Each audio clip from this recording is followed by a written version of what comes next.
Saya pernah mendengar jika kita sholat tidak perlu niatnya diucapkan, karena Rasulullah SAW tidak pernah mengajarkan atau tidak ada hadisnya. Lalu jika selama ini kita melafalkan niat sholat, apakah termasuk bid'ah? Berdosa atau tidak? Ya, termasuk bid'ah. Tidak ada hadis dari Nabi SAW, tidak pula satu riwayat para sahabat melakukannya, tidak juga dari tabi'in, tidak juga dari imam yang 4. Silakan baca dalam buku-buku atau fatwa-fatwa imam yang 4, Abu Hanifah, Malik, Syafi'i dan Ahmad, tidak seorang pun mengajarkan ucapan niat atau merangkai ucapan niat. Usolli fardal maghrib 3 raka'atin ma'muman atau adaan atau imaman lillahi ta'ala. Tidak ada. Ketika semua hadis Nabi tidak ada menjelaskan Nabi pernah mengucapkan usolli, kita bisa mengatakan yakin Rasulullah SAW tidak pernah mengucapkan usolli ketika hendak sholat. Makanya di antara lafal hadis, ya, seperti hadis Abu Humaid As-Sa'idi, karena Rasulullah SAW idza qama ila salat istaqbala al-qiblah. Adalah Rasulullah SAW kalau bangun hendak sholat, dia menghadap kiblat, wa rafa'a yadayhi, kemudian mengangkat kedua tangannya, wa qala Allahu Akbar. Langsung Allahu Akbar. Ya, tidak ada usolli, tidak ada nawaitu, enggak ada. Langsung Allahu Akbar. Ya. Hal ini menunjukkan tidak ada melafalkan niat dalam salat. Dan kita tahu wa khairul huda huda Muhammadin sallallahu alaihi wasallam, sebaik-baik petunjuk Nabi sallallahu alaihi wasallam. Rasulullah salat tanpa niat tidak perlu juga melafalkan niat. Kemudian juga Rasulullah yang mengatakan sallu kama raaitumuni sholli. Salatlah sebagaimana kalian melihat aku salat. Maka kita salat tidak perlu melafalkan niat. Demikian juga para sahabat, ribuan sahabat. Mereka salat tidak diriwayatkan mereka mengatakan usolli, nawaitu, enggak ada. Oleh karenanya tidak diragukan bahwasanya salat yang terbaik adalah yang sesuai dengan sunnah Nabi sallallahu alaihi wasallam. Padahal Nabi sallallahu alaihi wasallam 5 kali sehari salat bersama sahabat-sahabatnya. Tidak ada satu pun di antara mereka yang meriwayatkan kepada kita, suatu hari aku berdiri di samping Rasulullah sallallahu alaihi wasallam, lalu aku mendengarnya dia mengatakan usolli salatal maghribi imaman adaan imaman lillahi ta'ala. Enggak pernah ada. Pada lihat ikhwani fi din azakumullah, doa salatul janazah itu, doa salatul janazah, sahabat itu mengatakan aku berdiri di sampingnya, di belakangnya Rasulullah sallallahu alaihi wasallam, hatta lamasa thiyabi thiyabah, sehingga bajuku ini nempel dengan bajunya Rasulullah sallallahu alaihi wasallam. Lalu aku mendengar dia membaca doa salatul janazah yang kita hafal semua, Allahumma ighfirlahu warhamhu wa'afihi wa'fu anhu, seterusnya. Jadi jika yang kecil itu dihafal oleh sahabat dan disampaikan kepada kita, masa yang seperti ini 5 kali sehari dilakukan oleh Rasulullah SAW lalu tidak ada yang menyampaikannya kepada kita? Tidak mungkin, ayyuhal ikhwah. Ya. Nah, ini terjadi kenapa? Demikian juga karena kita tidak kembali kepada Al-Quran dan Sunnah sesuai dengan pemahaman salaful ummah. Tapi ternyata tidak ada satupun hadis yang menunjukkan bahwasanya beliau sallallahu alaihi wasallam melafadzkan niat puasa dengan mengatakan nawaitu shauma ghadin dan seterusnya. Adakah lafaz niat Ramadan dan imsak? Kalau yang dimaksud adalah niat untuk melakukan puasa dengan cara melafadzkan, maka ini tidak ada dalilnya dari Nabi SAW. Padahal beliau tadi disebutkan 9 kali menemui bulan Ramadan dan berpuasa di dalamnya, dari tahun 2 Hijriah sampai tahun ke-10. Seandainya disyariatkan mengucapkan lafaz niat berpuasa, tentunya sudah dinukil untuk kita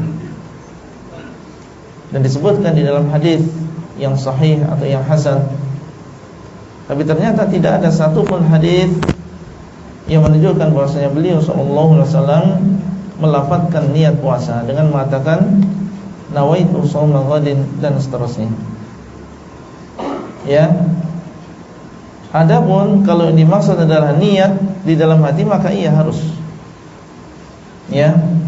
Sebagaimana dalam hadis Nabi sallallahu alaihi wasallam mengatakan man lam yubayyitis siyama fala siyamalah. Barang siapa yang tidak meniatkan di dalam hatinya untuk berpuasa, maka dia tidak ada puasa. Menunjukkan tentang kewajiban melakukan niat. Dan para ulama berselisih pendapat apakah cukup ya seseorang meniatkan berpuasa selama 1 bulan di awal Ramadan, atau diharuskan dia untuk memperbaharui niat setiap harinya, setiap malam. Dan yang lebih hati-hati ya seseorang memperbaharui niatnya setiap malam. Dan orang yang melakukan sahur berarti dia sudah niat. Ustaz, bolehkah mengucapkan niat ketika mau sholat atau wudhu seperti nawaitu? Ini sudah pernah saya jelaskan teman-teman sekalian. Kalau kita kembali kepada hadis Nabi SAW, maka belum pernah ada pengucapan lafaz. Tidak pernah ada satupun hadis Nabi SAW yang berbunyi nawaitu shoma ghadin, usolli fardhu salatid duhur, nawaitul wudu. Ini tidak pernah ada lafaz hadisnya. Dari mana ini? Ini dari teman-teman kita yang menisbatkan diri kepada mazhab Syafi'iyah di Mesir, tepatnya di Al-Azhar. Disusunlah, mereka mengatakan niat itu harus ya supaya orang itu tidak lupa dan jelas dia ucapkan dengan lisannya. Lalu disusunlah niat-niat itu. Kalau mau sholat, sholli fardhu salatid duhur, nawaitu shoma ghadin untuk puasa, nawaitul wudu'a dan seterusnya. Ini semua disusun. Mereka pun mengatakan dalam buku-buku mereka, ini adalah niat pelengkap, bukan niat asas. Niat asas dalam hati. Kalau ada seseorang mengucapkan dengan lisannya nawaitu shoma ghadin, usolli fardhu salatid duhur, tapi hatinya enggak niat sholat, enggak diterima. Tapi kalau ada orang niat dalam hatinya memang mau sholat duhur dan dia lupa ucapkan usolli fardhu salatid duhur, diterima sholatnya karena asas niat adalah hati. Ini pendapat yang menisbatkan diri kepada Syafi'iyah, adanya niat dengan lisan tapi itu pelengkap, bukan itu asas. Bukan itu asas gitu kan. Kalau jumhur ulama, Imam Ahmad, Imam Malik, Imam Abu Hanifah mengatakan tidak ada niat kecuali dalam hati. Seperti contoh, Bapak Ibu tadi mau sholat Isya, begitu iqamah kita berdiri di shaf. Bukankah dalam hati kita sudah niat mau sholat Isya? Kan tidak mungkin sholat maghrib, nggak mungkin sholat subuh, nggak mungkin. Sama pada saat kita berdiri di saf belakang jadi makmum, ada imam, kita di belakang, bukankah sesuatu niat jadi makmum? Bukankah tadi imam kita pada saat maju di tempat imamnya dia sudah niat mau jadi imam dalam hatinya? Ya itulah niat sholat. Dia tidak perlu mengatakan makmuman, imaman, yang sudah jelas dia jadi makmum dia. Sudah jelas-jelas dia begini, dia mau sholat duha, dia berdiri mau sholat duha, tidak mungkin dia niat sholat duhur. Itulah niatnya. Dan ini yang dikatakan oleh para jumhur ulama, bahwasanya niat tidak perlu dengan lafaz karena belum pernah ada dinukil dari Nabi SAW seperti itu. Satu-satunya yang disebutkan dan didengarkan oleh para sahabat itu adalah waktu Nabi SAW menyebutkan niat haji dan umrohnya. Itu pun ada sebagian ulama yang mengatakan itu bukan niatnya, itu termasuk dalam talbiyahnya. Tapi beliau mengatakan labbaik Allahumma umratan. Ya Allah, aku niat aku menjawab panggilan umrahmu. Labbaik Allahumma hajjan, ya Allah saya jawab panggilan hajimu, gitu kan?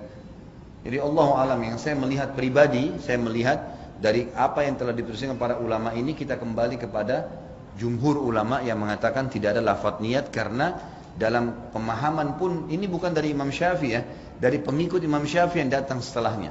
Ya. Karena Al-Azhar ini ada jauh setelah Imam Syafi'i, jauh. Imam Syafi'i tahun berapa? Tahun 204 meninggal dunia, gitu kan? Sementara Al-Azhar ini ada tahun berapa gitu? Ya. Jadi sudah jauh. Makanya datang pengikut-pengikut yang menisbatkan diri lalu kemudian memasukkan dalam sebuah madhab. Allahu a'lam.